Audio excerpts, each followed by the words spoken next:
بسم الله الرحمن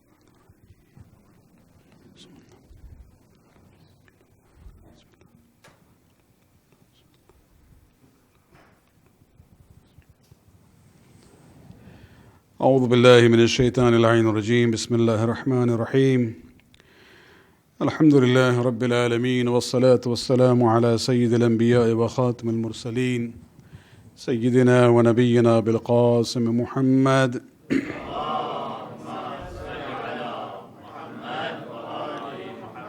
وعلى أهل بيته الطيبين الطاهرين المعصومين الذين أذهب الله عنهم الرجس وطهرهم تطهيرا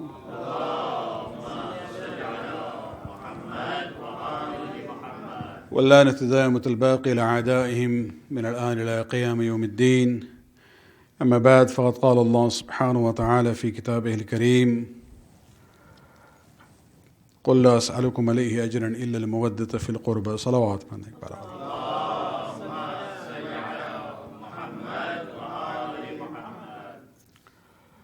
It's very unusual, to get about 40 to 50 minutes on a Thursday night program, but anyway, I happen to be early. I thought I'll get the Dua Kumail, but it seems that the reciter went through it very fast. This is the month of Sha'ban. It is the month of barakat and blessings of Allah subhanahu wa ta'ala. And keeping in mind that we just celebrated the wiladat of Imam Hussain alayhi salam and Hazrat Abbas and Imam Zainul Abidin, salawat.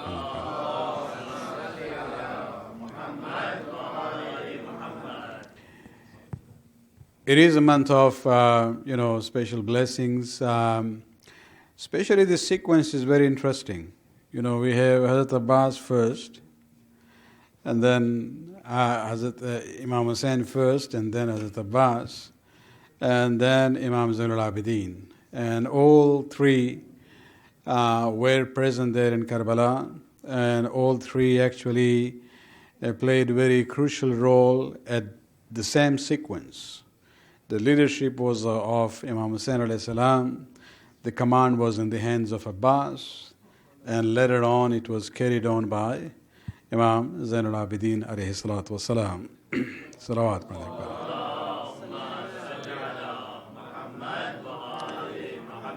Our mazhab is a mazhab which is based on this concept of mawadda and hub, the love for Allah, Rasul and the Ahlul Bayt. I would like to talk about this concept and then relate that to just one example from Hazrat Abbas alayhi salam, because when we look at Imam Hussain and Imam Zainul Abidin, we are told, well, they were masoom. They were not like us. But if you look at the example of Abbas, he becomes a role model for us, especially when it comes to what it means to have the love for the Ahlul Bayt. And especially when we are talking about the love for the Imam of the time. And to do that, let me go with one ayat from Surah Tawbah, ayat number 24, where Allah subhanahu wa ta'ala, and it's a long ayat, and it's all continuous. One statement, where Allah subhanahu wa ta'ala begins by saying, Qul, addressing the Prophet of Islam, he says, O Muhammad, say to your people. Say what? إن كان آباؤكم وأبناؤكم وإخوانكم وأزواجكم وعشيرتكم. This is the beginning of the statement, that, O Muhammad, say to your followers, that if your fathers and mothers, if your sons and daughters, if your brothers and sisters, if your husbands and wives, or if you're, members of your qabila and ashira, these persons on one hand, وَأَمْوَالٌ اقْتَرَفْتُمُوهَا وَتَجَارَةٌ تَخْشَوْنَ كَسَادَهَا وَمَسَاكِنَ تَرْضَوْنَهَا. And on the other hand, then you have the wealth that you have accumulated. And the tajarat, the business that you always are worried, it might go down. And the houses that you love. If these individuals and these, worldly possessions, if these people and these things are أَحَبُّ إِلَيْكُمْ مِنَ اللَّهِ وَرَسُولِهِ وَجَهَادٍ فِي سَبِيلِهِ, O Muhammad, say to your people that if these individuals and these material goods, if these things and these people are more dearer to you than Allah and Rasul and struggling in His way, فَتَرَبَّسُوا, then wait. Wait for what? حَتَّى يَأْتِيَ اللَّهُ بِأَمْرِهِ, until Allah comes with His decision. And so the decision would be against you. It's not, وَاللَّهُ لَا يَهْدِ الْقَوْمُ الْفَاسِقِينَ, Allah doesn't guide the people who are sinful ones. The point here is the word أحب. أحب basically is a superlative term here.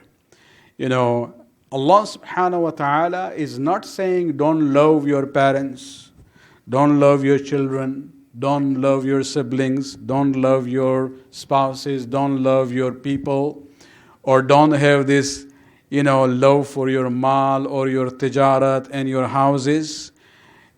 Allah is not saying don't love these things or these people. The question is, if these people and these things are ahabbu ilaykum, if they are more dearer to you, if your love for them and those things and those people is more than your love for Allah and Rasul and struggling in His way, then Allah says, I warn you. Then wait for my decision against you. So we are not against, hubbe mal or hubbe awlad or hubbe aba or hubbe ashira and qabila. No.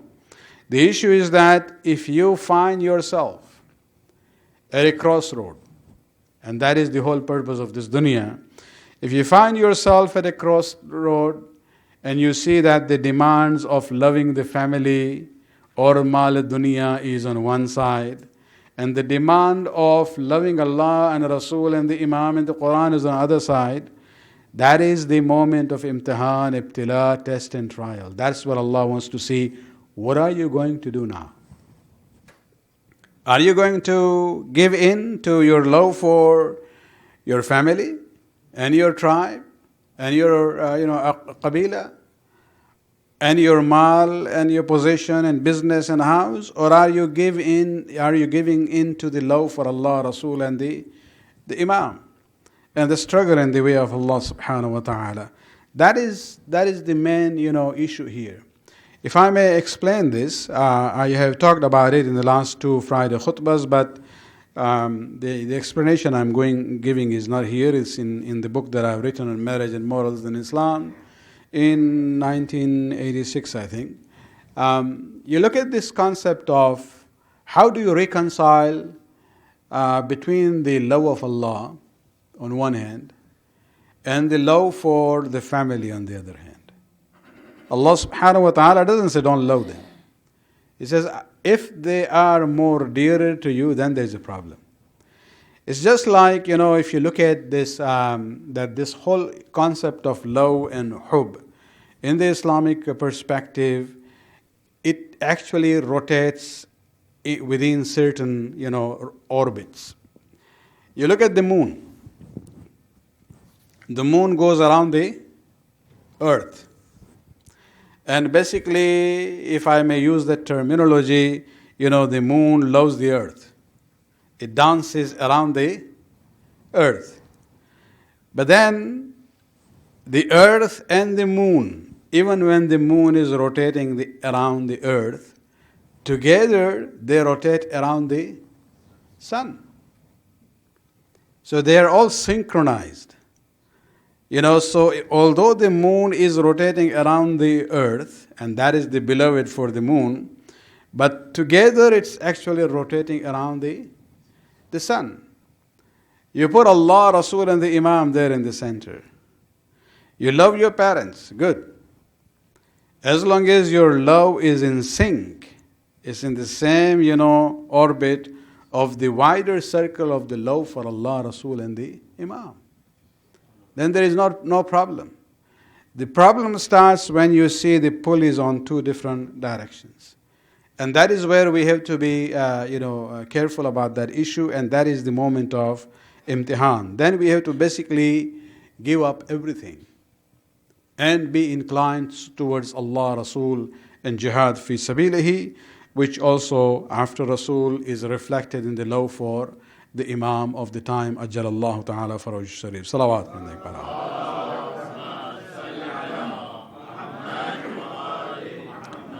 There were many examples in the past about it. That when we look at this issue from the Islamic perspective, there are some very interesting examples where you see people were placed in situations where they have to make the choice. Sometimes it doesn't mean severing your ties totally, but it's a moment of test and trial to see at that moment what was your reaction and what did you do. And sometimes when it becomes the family relationship, it becomes even more harder. You look at the example that we have of, and I'll give you this example of the lady who was married to Banu Hashim, but for a time she was even married to the first Khalifa, Asma bint Umays. Asma bint Umays was first married to Ja'far bin Abi Talib, and she migrated from Mecca to Abyssinia, and that is where Abdullah bin Ja'far was born. The first Muslim child born outside Mecca, when Muslims are only confined to Mecca, is Abdullah bin Ja'far. That's a question for quiz for if you teach in madrasa. Okay? So Abdullah bin Ja'far, he was born in Abyssinia, and then they came back later on after the Hijrah. They came to Medina, and in the Battle of Mu'tah, Abdullah bin Ja'far became Shaheed.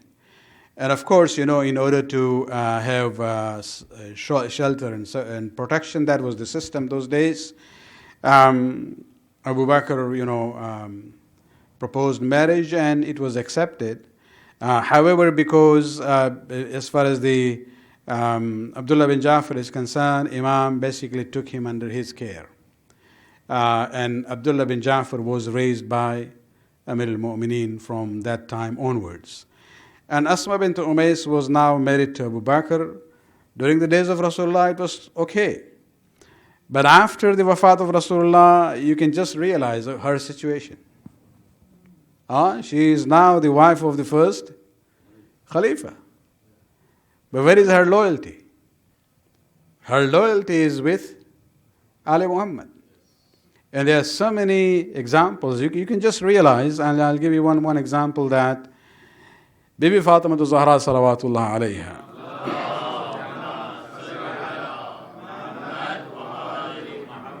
She became so displeased and angry with the rulers of the time that she even, told Amir al-Mu'mineen not to let them know or even allow them to be part of the funeral. So on one hand, that's her attitude towards the Khalifa and those who were with him. On the other hand, if you see that if there was a lady who was closest to Fatima al-Zahra, even at that time, was Asma bint Umays. Just think about, the imtihan and ibtila that Asma bint Umays is going through. She has a husband who is the Khalifa. And then she is the closest confidant, if I may use that word, of Fatima al-Zahra. This is where she talks to her, especially about how the funeral process is done in Medina. That, I don't like the way the body is taken out from the house. It's on a kind of a structure, as a stretcher type, item that they have. Although the body is in the coffin, but people can still know the shape and height of the person. And Fatima al-Zahra, being the symbol of haya and modesty and decency, she didn't even want that. And this is where Asma bint Umays says to her that when I was in Habasha, I saw the tradition that the Habashi people have in the funeral. It's not just a stretcher. Rather, they have a cover on it, like a dome. And actually, Bibi asked her that, show it to me. And she made a small model of it and showed it to Bibi Fatima al-Zahra. And this is where she says to Ali that when I die, I want this to be made for me. So the first time a janazah comes up with that covering of that kind, the way we have tabut now, for example, is done in the janazah of Bibi Fatima Zahra salawatullah alayha.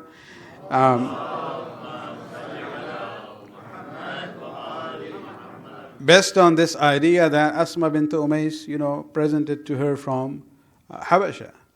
And she is the last person to talk to the Bibi. The last person to talk to Bibi Fatima Zahra, was not Ali, not Hassan and Hussein, not Zainab and Kulsum. It was Asma bint Umays. She was the one who was told by her, close the door, sit outside. As long as you hear my voice of, tasbih going on, you should know I am alive. And after that, I wouldn't be here anymore.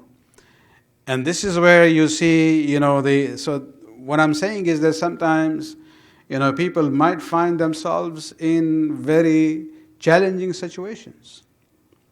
Aisha comes in after that, as soon as the news spread that Bibi Fatima Zahra has died. She wanted to go inside the room to look at the body. And Asma bint Umays prevented her. And she became very angry. She went to her father and complained. And, now Abu Bakr, as a husband, asked Asma bint Umays, why you are preventing her? She is a wife of the Prophet. And this is where Asma says that I had specific instruction about this. And I'm not allowed that. Fatima had told me about it. And so this is where we realize that, sometimes people can be put in a very challenging situations, and those are the moments of imtihan and ibtila. And this is where I say, sometimes we think, Maulana kya kare? Family ka mamla hai. Khandan ka pressure hai. What pressure are you talking about? You have never seen the pressure that Asma bint Umays went through. You have not even seen close to that. And this is where you have to realize that, dunya is imtihan. And this is where the laws, the law of family on one side and the wealth on one side and the law for Allah subhanahu wa ta'ala and Rasul as Imam, this is the moment of test and trial. And so this stories that we see here, of people like Asma bint Umays is not only history. This is where we have to realize that, people can be put in a very difficult situation. When I hear situations, and this is not only women's issue, but I'll give, since I talked about Asma bint Umays, I'll give the example of it happens that sometimes the ladies are muhajjaba before the marriage, and after the marriage there is a pressure from the in-laws or husband, or nobody in our family wears hijab, and if we have our family gathering, you will look odd person out in the whole crowd. So what? It is a wajib. Allah subhanahu wa ta'ala wants you to do that. And as Amir al-Mu'minin says, La ta'ata lil makhluq fi ma'asiyat al-khaliq. There can be no obedience to a makhluk when it ends up in disobeying Allah subhanahu wa ta'ala. And so these are the issues that we have to keep in mind, and especially looking at the example that we have from history. Salawat pढ़ने पर.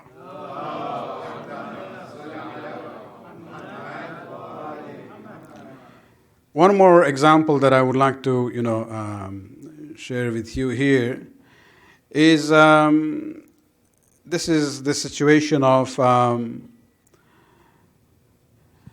in Siffin. Amir al-Mu'minin, one of the khutbahs actually refers that, these were similar situations that even we faced in Badr, the first battle. He says, they were, because the people who had come from other side, the mushrikeen were all from Makkah.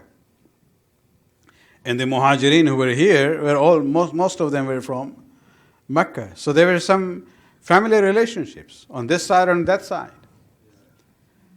And Amir al-Mu'minin said, we did not hesitate even for a moment to fight against those who are mushrikeen, even if they were related to us. There's one example of Mus'ab ibn Umayr, a young man who was thrown, he came from a very affluent background, a very rich family, Initially, when he became Muslim, he kept it secret, but then it was disclosed, and his family used different techniques, pressurizing in different ways, taking away the privileges, finally even grounding him.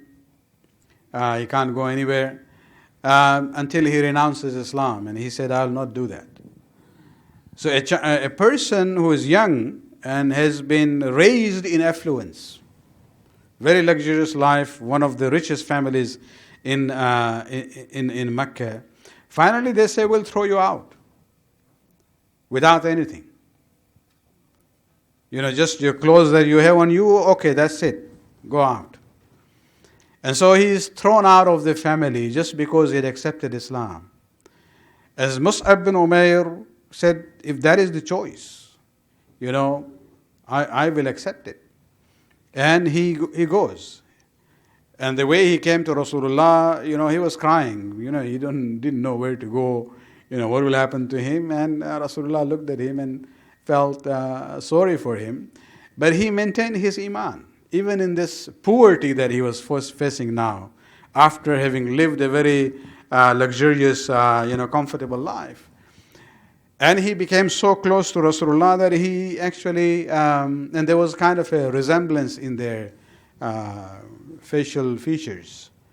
That when in the Battle of Uhud, when the Muslims gained victory and then it was taken away because of disobedience of those who were sitting on the mountain passage at the back, it was Mus'ab ibn Umayr who actually became shaheed there. And when he was killed, they thought it's Rasulullah who has been killed. That's where the mushrikeen said, Mata Muhammad or Qutila Muhammad. And this is where even many Muslims started running away, that now that Rasulullah is dead, what are we to do here? That is where Allah subhanahu wa ta'ala revealed the ayat saying, أَفَمَنْ مَاتَ أَوْ قُتِلَ مَا مُحَمَّدٍ إِلَّا رَسُولٌ. If he is killed or he dies, are you going to, turn back? This is where he says, what happened to you? You were running away onto the mountain while your Rasul was calling you. These are the words of Quran. Don't say I'm reading, munazara here. No.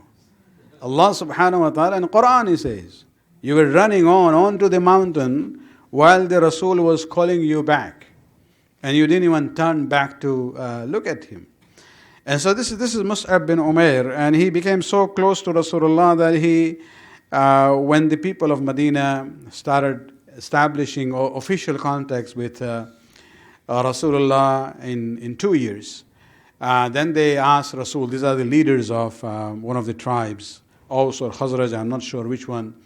They said, why don't you send somebody with us to Medina to teach us Islam? And this is how, the ground was prepared for the hijrah of Rasulullah to Medina. Who was the choice? Rasulullah selected Mus'ab bin Umayr, a young man, to go and teach them Quran and Islam. And he's the one who actually sat down with the other rival tribe who had conflicts with one another from many, many generations. He brought them back and both of them became Muslim, and this is where the peace was established between them. And he was very instrumental in preparing the society for the arrival of Rasulullah to city of Medina. Salawat pढ़ने पर आओ.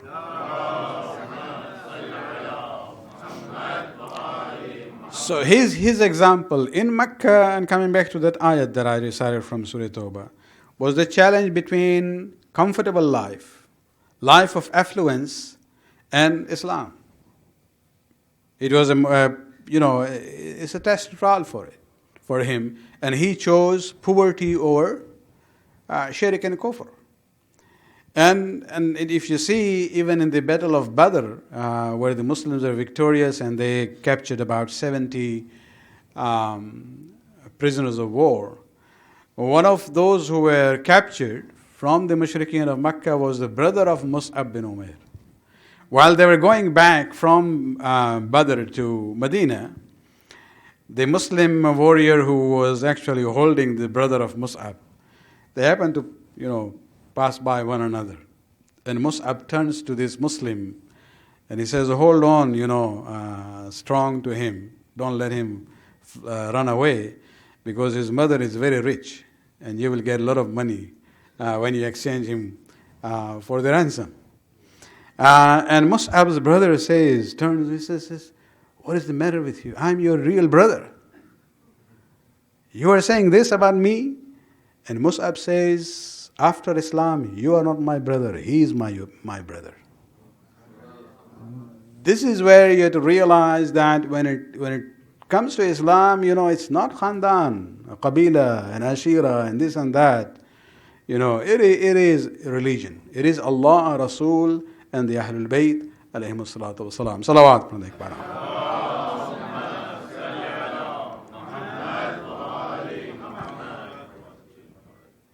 I wasn't planning to say all this, but anyway, we had extra time today, so I'm just putting in whatever I can remember. Salawat from the Akbar.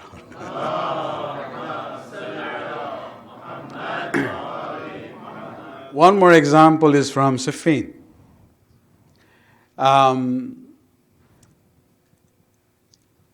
It was the custom among the Arabs, all the way even to Medina, we see that, they would initiate the battle by one-to-one combat, not a collective fight.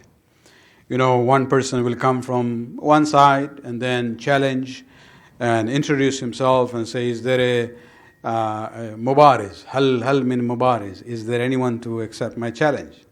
And then somebody will come from this side. Muawiyah then sent somebody by the name of Hijl bin Athal, a mature person, known to be courageous. He came forward and asked for a challenger. And Malik bin Ashtar, the commander of the forces of Amir al-Mu'mineen, asked a young man by the name of Athal to come forward. It's interesting that both of them were wearing helmet, so they couldn't see the face of one another.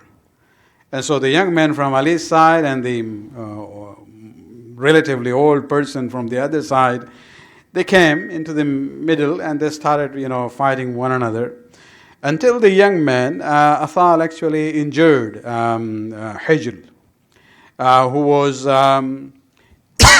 mature. And he actually injured him, attacked him with his spear, where he fell down from the horse. And when this old man fell down from the horse, his helmet came off. This is where the young man saw that this is my father.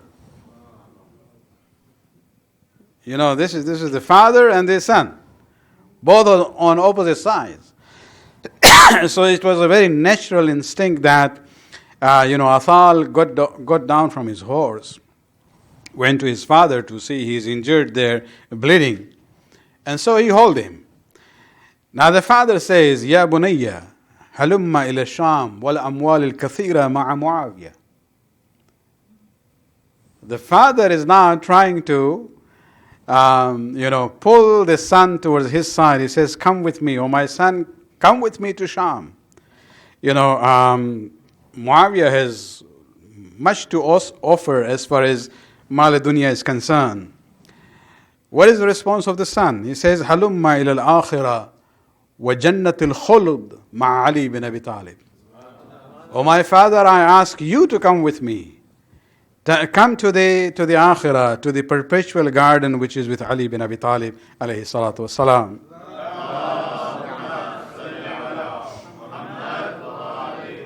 And the father says, Ya bunayya hadha ma la yumkin min abika abada. That, oh my son, this is not going to happen from your father at all. I will never do that. And this is where the son says, Ya abata, hadha ma la yakunu min ibnika abada.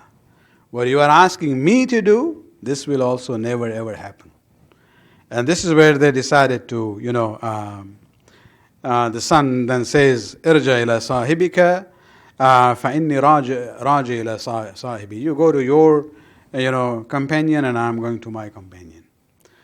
This is where we see that, you might face situations where you are being tested by Allah subhanahu wa ta'ala between, what is right and what is wrong, and especially when the pressures are from, different sides, especially when it comes to the family and the peer pressure. And we had to look at these examples and realize that, if we were in those kinds of situations, what we do. Many people say, Maulana, but Islam Silatul Rahmi ke baat karta hai. Silatul Rahmi is there, but not at the expense of disobeying Allah subhanahu wa ta'ala. If what the other fellow who is your relative is asking you to do, which is haram, you cannot say, oh, I'm doing Silatul Rahmi and go with him. No. This is where you have to draw the line. That when it comes to the issue of obedience, لا طاعة للمخلوق في معصية الخالق. There is no ita'at and obedience of a human being when it comes to disobedience of Allah subhanahu wa ta'ala. Salawat pढ़ने के बराबर.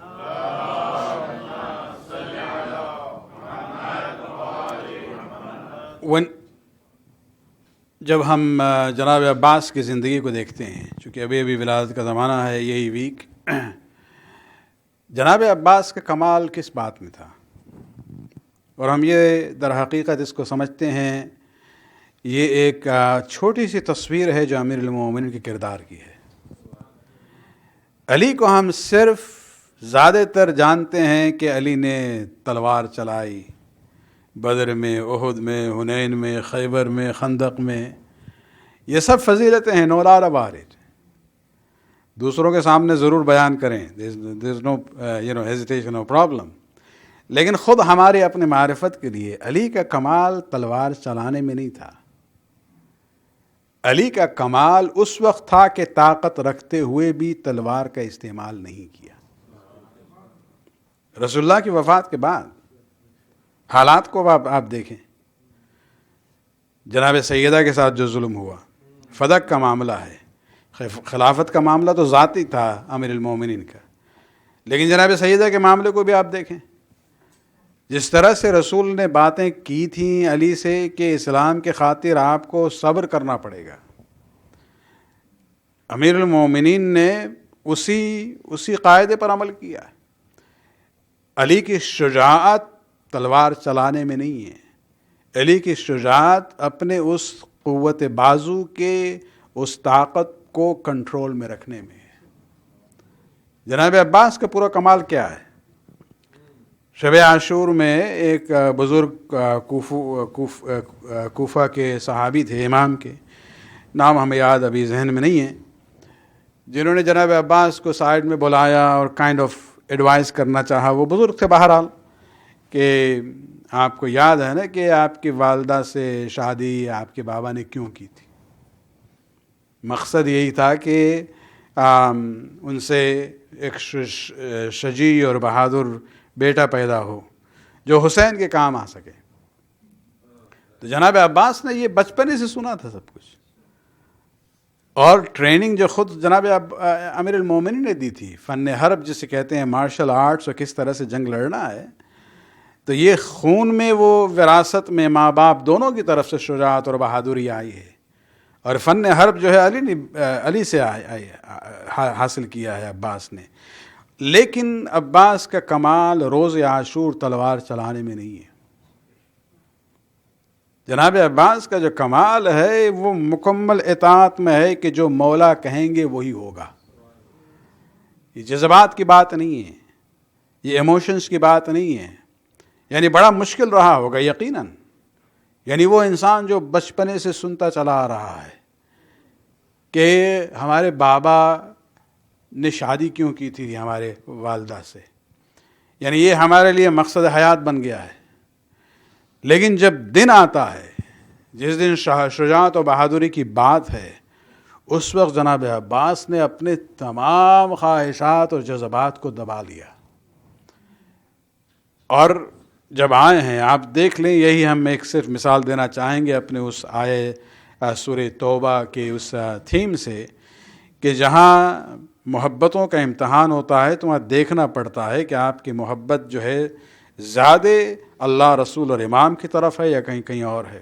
شب عاشور، شمر ملعون جب کوفے سے آیا ہے اور اس نے کہا ابن عمر سعد سے کہ ابن زیاد نے کہا ہے یا تو تم اپنے اسائنمنٹ کو پورا کرو یا کمانڈ ہمارے حوالے کر دو.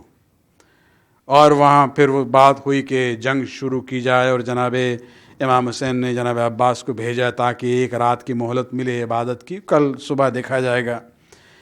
اس کے بعد ان تمام باتوں کے طے ہونے کے بعد یہ ملعون شمر جو ہے وہ آیا خیام حسینی کے قریب اور آواز دیتا ہے کہ ان این بنو اختنا، کہ میرے بیٹے کے بیٹے سب کہاں، میری بہن کے بیٹے سب کہاں ہیں، عباس اور ان کے بھائی.